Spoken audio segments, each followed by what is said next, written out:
Oh, wow. Oh, wow. Well, I mean, I love this. I'll be honest with you. It's nice. 28 NBA players ranked in a rich tapestry of historical greatness, weekly hotness, and team success. The model of this matrix, of course, is new podcaster LeBron James, which is why this ranking is adorably named in his honor.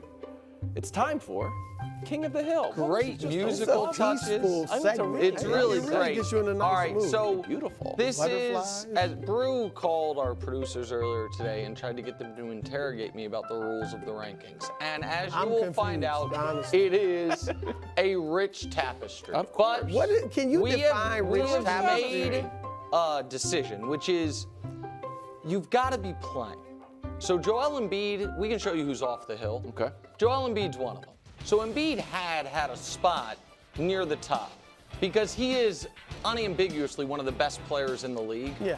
And he will quickly regain his stature among them. But while he is out indefinitely, he is off. Same thing happened with Şengün, very, grand opening, grand closing. And Donovan had been hurt, was still on the hill, came back, played poorly, got hurt again. So he is currently off the hill. So the injury, Ja's not even considered for it, just a little context because they're out. All right, now, row 7.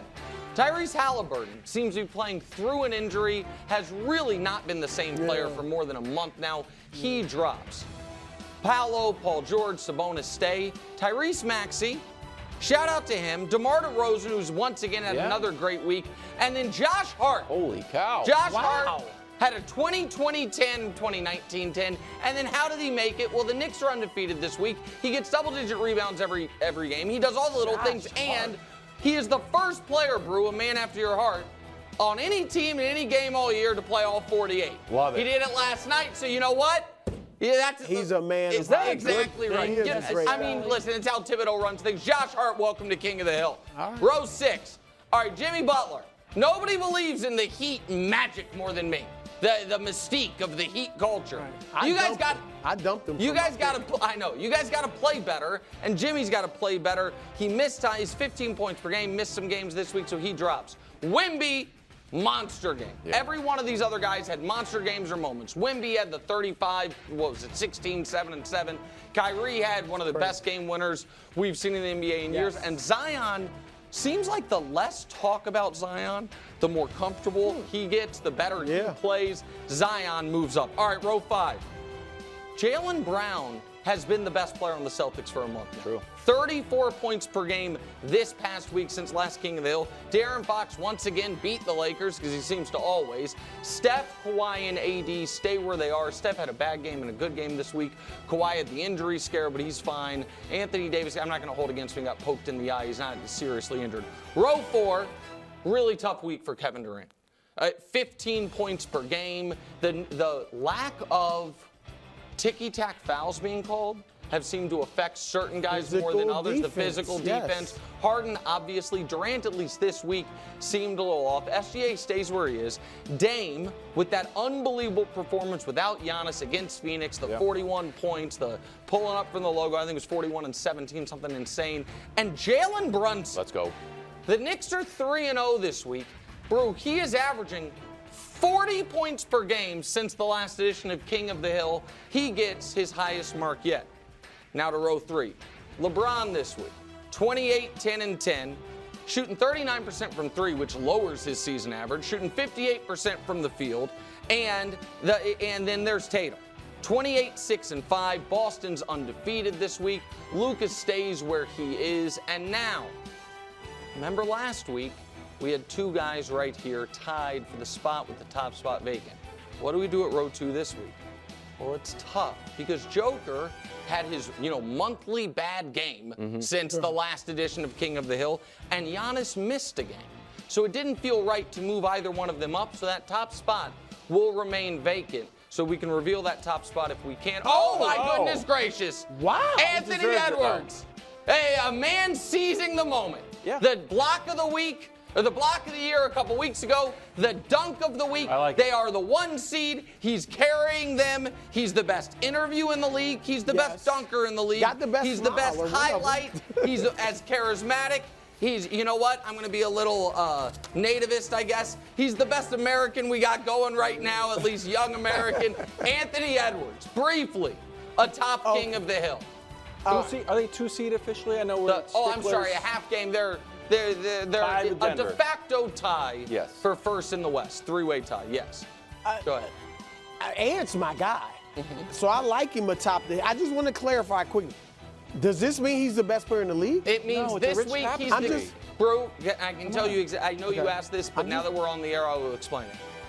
What this means is this week he's the king of the hill. Yeah. Okay. I hope that clears That's it because it says king of the hill. Yeah. All right. Now I know it's a weekly thing. Okay. All right. What did you think it look, was? It's a good.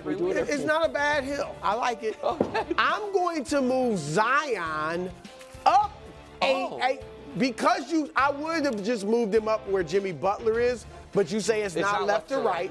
So the only way I can move him up is to put him up there instead of De'Aaron Fox, who I love. Love De'Aaron Fox, but I got some info for you. Okay. Zion, and you admit it, he is balling. Yeah. This month, they're 6-1, all right, in March. He's giving you 24, 8, and 5. Look at the shooting, 62%. Zion's had 2 months in his career like this when he's 25-5 on 60% shooting. Both times they played great. December 2022, they were leading the West. And this month, like I said, they're 6-1. That's when we were talking about could the Pelicans be the 1 seed? Last year, right around New Year's last year. Here's another, and this is why I moved him up a tier, Nick. He is outside of Anthony Edwards, who's obviously at the top. The only player ahead of Zion on your hill who doesn't have a teammate on the hill is Jimmy Butler. Jimmy's missed the last 2 games, so I'm going to move him down a little bit, you know, because of the way you're doing it, the tapestry. So I think Zion, he don't have a teammate on there. Everybody else got a teammate for the most part. To be fair, when I was debating Josh Hart's spot, Brandon Ingram came up. Josh Hart ended up giving it. It's not as if the Pelicans, they have Wilds guy Jose Alvarado. CJ's having a fine year. But I do think, and you talked about this month, just this week, Zion, 31 points per game, 9 rebounds per game. And that's an important factor because early in the year, he was like 4.5 rebounds a game, which for his size and his athleticism, I think sometimes people are like, defenses just want to. And it's like, well, there's more to it than that. Rebounding, if you're a good athlete and big, some of it is just want to. And he didn't seem to want to do it. So he's gotten way better at that. The team's winning. And so, that's a very fair critique. And Sabonis has been excellent, obviously, as of late. Sabonis is, until the playoffs start, Sabonis is a great player. Go ahead, Wild. I'm happy where Jalen Brunson is, but he's missed Weird and Wonderful a few times. And Ramsey's given me a bit of the cold shoulder in the office, so I wanted to make up. Ramsey got mad at you. I deserved it. It was rough. I've got 3 full screens, but I'm happy where he is on height-wise, but I just want to dig into how good he is. First, the company he keeps, 27 points on 40% from 3, just 3 guys. Jalen, Steph, and KD. So it's like, okay, those are like 2 legendary players in Jalen Brunson. But here's the issue. Against good teams, can't beat the Celtics, 1-3 against Milwaukee. All others, 26-8. So a little bit of all right. So taking a shot. But I'm just giving you the rich tapestry. It's hard for them to make the conference finals if you can't beat either one of those teams. But now, what a roller coaster. Rich tapestry I'm weaving. Since the OG trade, was this the best trade of the year? This was.